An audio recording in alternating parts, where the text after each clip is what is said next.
ಆಚಿ ಮಸಾಲ. ಎಂತ ಅಡಿಗೆಯ ರುಚಿಯಾಗೋ ರಹಸ್ಯವು 20 ರೂಪಾಯಿ. ಸ್ಟಾರ್ಟ್.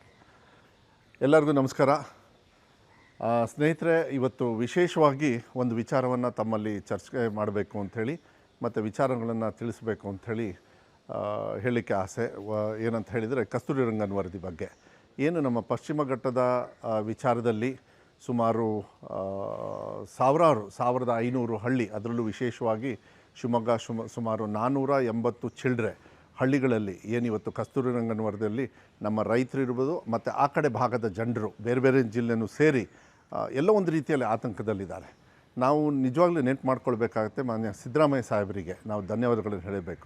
2013ರಿಂದ 2017-18ವರೆಗೂ ಏನು ಅವರು ಮುಖ್ಯಮಂತ್ರಿಗಳಾಗಿದ್ದರು, ಆ ಸಂದರ್ಭದಲ್ಲಿ ಸೆಂಟ್ರಲ್ ಗೌರ್ಮೆಂಟ್ ಅವರು ಏನು ಇದನ್ನು ಕಸ್ತೂರಿ ರಂಗನ್ ವರದಿಯನ್ನು ನಾವು ಮಾಡ್ತೀವಿ ಅಂದಾಗ ಸರ್ಕಾರದಿಂದನೇ ಅದನ್ನ ತಿರಸ್ಕಾರ ಮಾಡಿ ವಾಪಸ್ ಕಳಿಸಿದರು.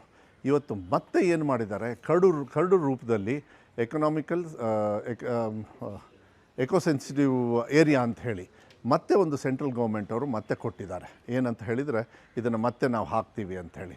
ದಯವಿಟ್ಟು ಅದ್ರ ಬಗ್ಗೆ ಗಾಬರಿ ಆಗೋದು ಬೇಡ. ನಮ್ಮ ಸರ್ಕಾರ ಯಾವತ್ತೂ ಕೂಡ ಆ ಕಡೆ ಭಾಗದ ಜನರ ರಕ್ಷಣೆಗೆ, ರೈತರಿಗೆ, ಯಾರ್ಯಾರು ಅಲ್ಲಿ ಜನವಸತಿ ಇದೆ ಅವರಿಗೆಲ್ಲರಿಗೂ ಕೂಡ ರಕ್ಷಣೆ ಕೊಡ್ತಕ್ಕಂಥದ್ದನ್ನು ಮತ್ತೆ ಇದನ್ನು ರಿಜೆಕ್ಟ್ ಮಾಡಿ ಮತ್ತೆ ವಾಪಸ್ ಸೆಂಟ್ರಲ್ ಗೌರ್ಮೆಂಟಿಗೆ ಕಳಿಸ್ತಕ್ಕಂಥ ವ್ಯವಸ್ಥೆಯನ್ನು ನಾವು ಮಾಡ್ತೀವಿ. ಇದ್ರ ಬಗ್ಗೆ ನಾನು ನಿಜವಾಗ್ಲೂ ನಾನು ಧನ್ಯವಾದಗಳು ಹೇಳಬೇಕು. ಹಿರಿಯರಾಗಿರ್ತಕ್ಕಂಥ ಸನ್ಮಾನ್ಯ ದೇಶಪಾಂಡೆ ಅವರು ಇರ್ಬೋದು, ನಮ್ಮ ಜಿಲ್ಲೆಯವರು ಕೂಡ ಸಾಕಷ್ಟು ಜನರು ಮಾತಾಡಿದ್ದಾರೆ. ನಮ್ಮ ಪೊನ್ನಣ್ಣವರು ಏನು ರಾಜಕೀಯ ನಮ್ಮ ಮಾನ್ಯ ಮುಖ್ಯಮಂತ್ರಿಗಳಿಗೆ ಸಲಹೆಗಾರರಿದ್ದಾರೆ, ಅವ್ರ ಏರಿಯಾನೂ ಕೂಡ ಬರ್ತದೆ. ಮತ್ತು ತಮ್ಮಣ್ಣ ಅಂಥೇಳಿ ನಮ್ಮ ತಮ್ಮಣ್ಣವರು, ತಿಮ್ಮಯ್ಯ ಅವರು ನಮ್ಮ ಚಿಕ್ಕಮಗಳೂರು ಶಾಸಕರು ಮಾತಾಡಿದ್ದಾರೆ. ಮತ್ತು ಬೇರೆ ಬೇರೆಯವರು ಕೂಡ ಎಲ್ಲರೂ ಕೂಡ ಇದ್ರ ಬಗ್ಗೆ ಮಾತಾಡಿ ಅದನ್ನ ವಿರೋಧವನ್ನು ವ್ಯಕ್ತಪಡಿಸಿದ್ದಾರೆ. ವಿಧಾನಸಭೆ ಒಳಗೂ ಕೂಡ, ವಿಧಾನಸಭೆ ಹೊರಗೂ ಕೂಡ. ನಿನ್ನೆ ಅಂದರೆ 25ನೇ ತಾರೀಕು ಮಾನ್ಯ ಮುಖ್ಯಮಂತ್ರಿಗಳು ಭಾಳ ಮುಕ್ತವಾಗಿ ನಾವೆಲ್ಲ ಜನಪ್ರತಿನಿಧಿಗಳ ಜೊತೆಗೆ ಮತ್ತು MLC ಅವರು ಯಾರ್ಯಾರಿದ್ದಾರೆ ಆ ಭಾಗದಲ್ಲಿ ಬರ್ತಕ್ಕಂಥವ್ರಿಗೆ ಅವ್ರ ಜೊತೆಗೆ ಚರ್ಚೆಯನ್ನು ಮಾಡಿ ಎಲ್ಲದನ್ನು ಕೂಡ ಹೇಳಿ ಮತ್ತೆ ಅಧಿಕಾರಿಗಳಿಗೆ ಡೈರೆಕ್ಷನ್ ಕೊಟ್ಟಿದ್ದಾರೆ. ಕಸ್ತೂರಿ ರಂಗನ್ ವರದಿ ಯಾವುದೇ ಕಾರಣಕ್ಕೂ ಆಗಬಾರ್ದು, ಮತ್ತೆ ಅದನ್ನು ವಾಪಸ್ ಕಳಿಸ್ಬೇಕು. ಏನು ಕೇರಳದಲ್ಲಿ ಅವರಿಗೆ ಮಾತಾಡಿ ಅವರನ್ನು ಸ್ಪಂದನೆ ಮಾಡಿ ಮಾಡ್ತಾ ಇದ್ದಾರೆ, ಆ ರೀತಿ ಏನಾದ್ರು ಮಾಡೋದಿದ್ದರೆ ಅವ್ರು ಮಾಡಬೇಕಾಗುತ್ತೆ. ಆದರೆ ಈಗ ಸದ್ಯಕ್ಕೆ ಕಸ್ತೂರಿ ರಂಗನ್ ವರದಿಯನ್ನು ವಾಪಸ್ ಕಳಿಸೋದು. ನಾನೀಗ BJPಯವ್ರ ಬಗ್ಗೆ ನಾನು ಹೇಳಲಿಕ್ಕೆ ಇಷ್ಟಪಡ್ತೀನಿ. ಈಗ ಮೊನ್ನೆ ಅಧಿವೇಶನ ಆಯಿತು, ಇಲ್ಲಿ ಅಧಿವೇಶನದಲ್ಲಿ ಚರ್ಚೆ ಮಾಡಲಿಲ್ಲ. ಇಡೀ ಅಧಿವೇಶನ 10 ದಿವಸನೂ ಕೂಡ ಹಾಳು ಮಾಡಿದರು. ಬರಗಾಲದ ಬಗ್ಗೆ ಮಾತಾಡಲಿಲ್ಲ, ಏನು ಬಗ್ಗೆನೂ ಮಾತಾಡಿಲ್ಲ. ಮತ್ತು ಅದೇ ರೀತಿ ಯಾರ್ಯಾರು ಸೆಂಟ್ರಲ್ ಗೌರ್ಮೆಂಟಲ್ಲಿ ಯಾರ್ಯಾರು MPಗಳಿದ್ದಾರೆ BJPಯವರು ಇವತ್ತು ಹೋಗಿ ಕೇಂದ್ರ ಸರ್ಕಾರದಲ್ಲಿ ಇದು ಮತ್ತೆ ಹೇರಿ ಅಲ್ಲಿ ತೊಂದರೆ ಕೊಡಬೇಕು, ರಾಜ್ಯ ಸರ್ಕಾರ ಇದೆ, ಈ ಥರ ಮಾಹಿತಿ ಏನು ಹೊರಗಡೆ ಬರ್ತಾ ಇದೆ, ಇದನ್ನು ಖಂಡನೆ ಮಾಡಬೇಕಾಗ್ತದೆ. ಆದರೆ ನಮ್ಮ ಸರ್ಕಾರ ಮಾನ್ಯ DK ಶಿವಕುಮಾರ್ ಅವ್ರ ನೇತೃತ್ವದಲ್ಲಿ ಮಾನ್ಯ ಮುಖ್ಯಮಂತ್ರಿಗಳು ಭಾಳ ಸ್ಟ್ರಿಕ್ಟಾಗಿ ಹೇಳಿದ್ದಾರೆ, ನೀವು ಧೈರ್ಯವಾಗಿರ್ರಿ, ನಾವು ಕೂಡ ನಿಮ್ಮ ಪರವಾಗಿರ್ತೀವಿ ಅನ್ನೋದನ್ನ ಈ ಸಂದರ್ಭದಲ್ಲಿ ನಾನು ಹೇಳಲಿಕ್ಕೆ ಇಷ್ಟಪಡ್ತೀನಿ.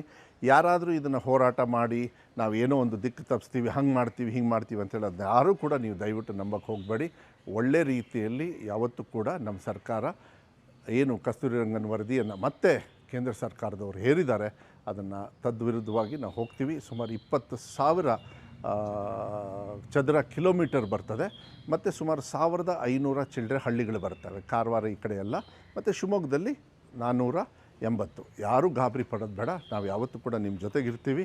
ಕ್ರಮೇಣ ಅದು ಯಾವ ರೀತಿ ಆಗ್ತದೆ ಅದಕ್ಕೆ ನಿಮಗೆ ಮಾಹಿತಿಯನ್ನು ಕೊಡೋದ್ರ ಜೊತೆಗೆ ನಿನ್ನೆ ರೈತರ ಒಂದು ಏನು ಅರಣ್ಯ ಭೂಮಿ ಇರ್ಬೋದು, ರೆವೆನ್ಯೂ ಇರ್ಬೋದು, ಎಲ್ಲದೂ ಕೂಡ ಮಾನ್ಯ ಉಪಮುಖ್ಯಮಂತ್ರಿಗಳಾಗಿರ್ತಕ್ಕಂಥ ಪರಮೇಶ್ವರ್ ಅವರು ಕೂಡ ಇದ್ದರು. ಇದೆಲ್ಲದೂ ಕೂಡ ಚರ್ಚೆಯನ್ನು ಮಾಡಿದ್ದೀವಿ. ಅಧಿಕಾರಿಗಳಿಗೂ ಕೂಡ ಡೈರೆಕ್ಷನ್ಸ್ ಕೊಟ್ಟಿದ್ದಾರೆ. ಮುಂದಿನ ದಿನಗಳಲ್ಲಿ ಈ ಮಾಹಿತಿಯನ್ನು ಇನ್ನೂ ಹೆಚ್ಚು ಮಾಹಿತಿಯನ್ನು ಕೊಡ್ತಕ್ಕಂಥದ್ದನ್ನು ಮಾಡ್ತೀನಿ ಅನ್ನೋದನ್ನ ಹೇಳಲಿಕ್ಕೆ ಇಷ್ಟಪಡ್ತೀವಿ.